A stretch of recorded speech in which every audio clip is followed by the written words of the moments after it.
le whawhawhanga ta puai mai le tu malo si umo malau fionga le whaipule. I le mangoto ai o le manuao o le malo nusila i le tala whatai sa whata. Sa whapea o na o le tu malo sa whata. Peita iane wa anga iatu ia le Marine Reserve e whatautaia ia le asiasinga. Ma maua ne ai, o lo iai se vaenga o le tumalosi umu, o lo wa afia. Lea la, na afia e loi tonu o whatatanonga lea, se taui mo le tumalosi umu. Ma il teminei le paia whafonga tapoi mai e le tumalosi umu. O lea ua whanga solo atu, e sainia whengainga, mo i latou uma lava ua mautinoa, e wha afe lua se lau. O lo wa afia lo latou te mau ainga, e tu sai ma le whare lawe le bangoto ai o le manuao le anu sila. E ma lo wa mata foi na whatata noa ma le malonu sila le whamatu ina mai o le 5 miliona lua se lau afi. Mo le tau e si umu e ese mai tupe la sapata. O lo manino le lei le mtaupu ma o le tulanga tonu na o lo taoto ai le mtaupu e le tumalo si umu. Ma tar sangat foi tatu tumalo ina yo to tapuai mai o lo fanga solo pea ia fufanga da to malo i le vam no sila e tua ia e moa o me mo tino alna lo fianga ile fonta lai o no o mai le ile saunanga le fianga ile sui o fasalanga no meltas ile moa mai le o fasalonga ua fata fudaina e tele o lapisi i le maketi sa le longa. Mo lea so lewa lea na la unga ila ufionga ile li faipule. Sa upolo ina ile mtanga luenga ina ia. Ia mo lewa mata ituwina le mtanga luenga. Mai fautuat fo ia ila to umalava. O lo iai ia nofanga o lo taula iai ia lapisi ile mo tele sa la fai e fa pefanga fo inei ile talfatai o pia. Ona o mai lea ile finangalo le fionga ile fai pula falata tolu. E tenen ta upun sauno ia ile fionga ile li fai pule. O le tulanga ile tele o ta vale o loa a mai tonu tato nuela e stemi on taliatu le fionga ile li palmia o ia lo ngafa. Mo le tau veina o le tiute o le LTA. O le tūlanga i a ting ta vale. O lea ua whamautu mai tu la fondo. O le Waste Levy Regulations. Ma la tu ina tu le Revenue Board mal kapeneta ina i whamautu ina mai. E amata ao mai ai le tingi whango unga o apainu whatasi e ma ting ta vale. Pea pasia tato talo tupe nei whamautu mai si whinangalo le Revenue Board mal kapeneta. Ona ua mai le mta upuna e fsiringi ai le ai o se talo tupe nei il tupe la safata. E alo fsiria o la me kaua mai ai i tana ele se vaanga tupe e ono whamatu atu kwa whailea la ua iai tupe. Mai maulo se le fia bal whawawhanga mai le tumalo. O loa mai a umalawa. O te le mai loa iai i le tele. O whamtalanga i lunga upenga te whailangi. A moise i le angiangi mai. Mo le tele e fua ngasu. Ki ngā maka, ki ngā kalinga. I le tua ina o malofa mai o leise kupe o whanga ser tupe. O le iai kupe o alo whanga solo teminei. Le whamatu i nato tupe. E se fulu afe mo le tupu la whai o safata o loanga vaa i le whamanuanga lea. Ba il temi nei o loa makang whaalu kongo lako pēr akang ia se leni mo le tuftufuina safata. Mo le tali atu nai winga le taupule a safata. Nau fionga kakaro. Ia, le foi se fai se mano longa la fionga mista. Fa fione lo ia ia ua faafetai o loo malusi si o foga o le usu ai e o le tupele ona o le malamalama e le itufaina o le valara uma le tala o le tupe le itufaina lava o le isi mea o le tulaga lena fia fasili to le ua taʻua le mele iasi umu wa le no ta ua o le umanino sa Lo fianga le fonta le te vai peina sa longa. O la kufa. Wa ko ko penga kami tskau yo. Ya. Alo se soa na mama mai la. Lo va solo kufa ku pe o mai uma. Se tanga inga uma msafaka. O le o mautu le. Malo. O kele no para ko pisa fo ku pe safaka ele ko fe au ya. Ya. Leo ya safaka ye le fianga le di fai pule. Leo fa ma va ngai ya le fela fena pa lo tele tito. Fa kasi ai ma le tu malo safata. O makwa ka o ko lang kong. Fo fanga o mal va mal malo. Il kupela wala ni ka pisa ye se tio le o ma fai. Ya. le fon Ya. o fai se malo fo ma ka lo livo se la utanga por sa me ya fa pia ale mene no ila fam talanga o le tupelea o sa no nga le mai ngel malo usila nga fio mai la con fai il tio paulo le kupe mo sa mo le o folo me sum ale mene le fa tuai a fai mo sum ko mo sa mo ato a wale va ngoko ko o toi wota sa mo Malia fenore su yo fala todo kala ku Malia fenore su yo fala todo musalo le ato le tu la imaile le tu la ya tu tai o malo e fai ma su yo minsta Al mea le te le tato pisa le so no le malama. A tau ni tangata siri na pisa le tupela sa fata runa Facebook. O le alam fonto. E o le pule le na fai. O le se kupe o fa ngase ser fas le kupe. E la sa no le fionga le minsta. O nei le so. O la va to el tupe to no bank account. A va se unga fo le te fono ya fui mana le vaenga ma Malala isa lang no ito fa so si sila to pene. Fa fa pene mal spotlight le ba in New Zealand. Pola ta to me fa tu pene pe sa on fa so tu. Na a bela va no ya sa fata. E matua ilo le ia sao tangata tonu e alu ia tu. E na fai. A fai e sala le umi. O au le minister foreign affairs le o O mana ma fono wa basa manaya.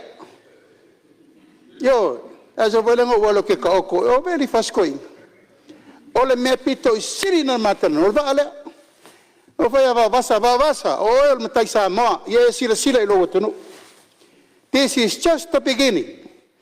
E ele suru miliona le na matu. First payment, installment payment. Ala fatero no le sa no le fionga ele.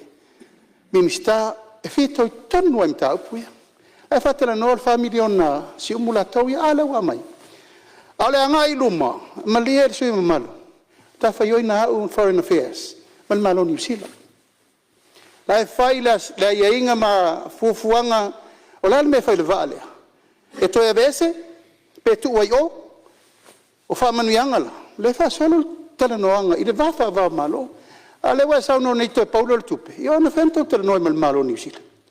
Me na tu portato vesi le fa fonga mai le tu. O le upu e batu nei malo.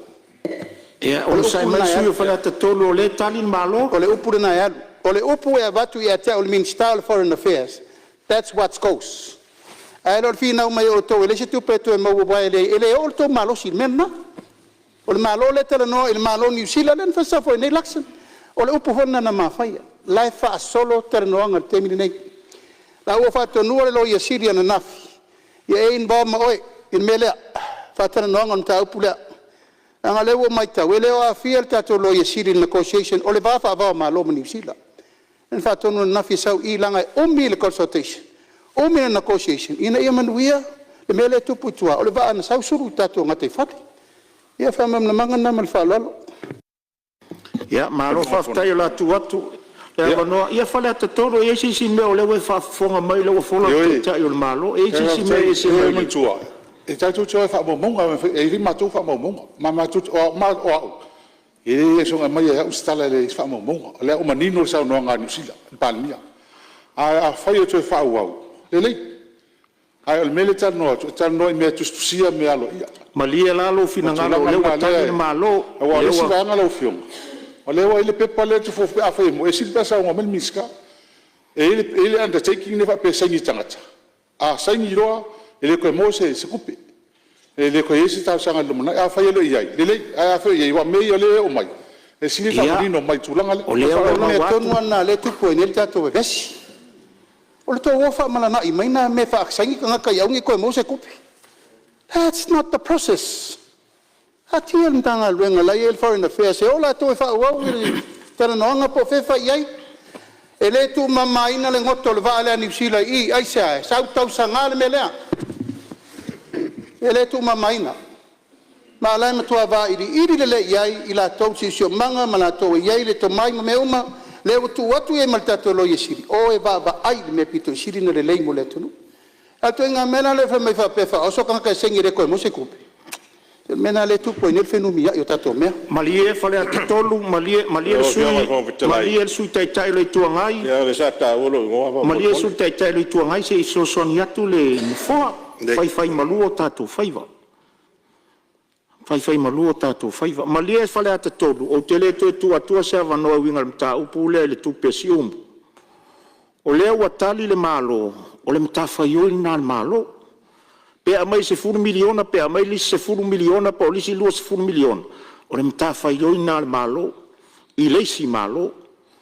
A o le tūlanga wa e sau noa iai e tūsai o le whaamamla manga mani vaenga na maua iau fo isu e suenga. Ia leo whaamamla ma le whonga fitalai. O le tali muli a o le malo, ia ai mali e le finangalo. E le toi tu atua le whonga fitalai se awa noa le tūlanga lea. E le tūlanga lea le tūpesum lau sau noa mai, le whionga le minsta, e onga le mtanga luenga ma le sio manga wa faina, o lau fasolo. Le fo tali mamalama le whionga le li palmia. Le la ua feutanga inga ma le palmia o le la tunu. Ia, tatu talia lupe o maundu. A le tūlanga le whaamaumonga, le tangata la tau maana whaamaumonga, leo tali manino le tai malo. Ia, o le tūlanga nau whaamanino, le tūlanga lea mai le toe, ia I fo I sewa no e tu atu o le whonga whetalai. Tusa le whaamamanga le malo, I le tau I mosium. Ia ono le manua o New Zealand, ne whapenan whale tonu ngata I whale. Mare nganga whaaloalo. E o whionga le whonga whetalai. Ia. Leo si mtaupule I le te lewa siwa mtalanga. E le mtaupule lewa sa uno e tūlanga iai. A ona le sa tau melo ngoa le al mafuanga na lo tula ia tu o te le fia. A fia fu le fina unga le fai nei. A mafuo ona o tala noa I me whapea. O nei fu ia inga I tua. Fisiri mai, o mai. Tala noa mai. Ale ala au te whamaunia. O isi na mai ma pepa I e kaseng. Mo se whautuanga. O la ala wha mai nisi whai upo o le pepa renda mai maratou. Ai seini loa. Ua muta loa I e leto e Moses so sot. O upu ngā lai mai kongo le whianga. Inga ngā mai fisiri mai. A upo nasa whautua. O ko ia pule o tau. A manino na mana malama o le mta upu. E afe se lau, le sa fa se lau. Le lau ma ua atu. Malia mai le sui. Le lau man tupu wa. Le uto e whao popo istangata. Ia, malia mai le sui. Lau whionga sui taitai. Se lengi si umu. Malia mai lau whionga sui taitai. La se tuatu la mano. La se tuatu se whai ma vai mai. Tuatu la mano taitai malo. E whaafonga ma le teitai whono ma le komiti o lo ngafa ma le rufirufina le tupelea. E le tatau na yeise mea le iloa le maloa ia inga ina vea. Ango ila le puna meltu inga mea le whaatupu a whaoloa taua. Ma ese el tau mo whai le maloa I fina, au tupe whabopu. A le la ave tupe whaasengni tanata ua mali li e leto e maua se stupe. Au whenga te te whono ma le tātua komiti, so esi sila I whamatalanga ia e mai e le tāra whengai. Ma su e mai la whamambonga pe sa o la me lea. A mai whamamonga, tā pāla o whionga whangtare, a mai whamamonga tu e ngā saini la nei whamei utou a inga. O le whape mai a saini lo, e le to e Moses whamanianga. O ila le e vai manua al tato mta upu le tau whai. E ese le negotiation le whaasanga I le malo, mo le pui o le tunu atoa. Ma tu e ngā tame sanga la le tua le whaolo ata, o le whamei a saini lo, o le seme. O le whaatonunga na le tato komiti. O mori mai stau li poti babel ka peneta te alfono ka peneta te au. Ma me fa mamla mal ta upule. Malo whaftai, mta upulea, salo ufa angatere, eno no forta no ina mta upulea. E ana usoso atu lau whionga suita I tae le tua ngai mwhale ata tō. Ia ele a mai ni wha mau maunga sālua whawhina wina mai whawholesi a la leo mwaenga na. Ni whātū se la wholeo tō whawhonga iai, o la tā pena la malo. Ia e wala au atu I wha mau maunga le mea ia pe sa o tua inga leo whai. ai sei sia fina ngalo e fau la ve tu so le mta upu lea ia e fa malu wat o la le mo so wa ndo la fo atu la ofionga minsta fa o la saunanga Ba tai lo fionga le fong talai. Ia auto uma ia le pisel tupele. Ia wala vai na le wa vatu fina ngalo le lipan mia. By to my understanding ele ai se me fa pena o lo fanga solo atu il mele to te sa no mai ale usa no pal me o fatu mina komiti le ele tauna ia se me le lo el malo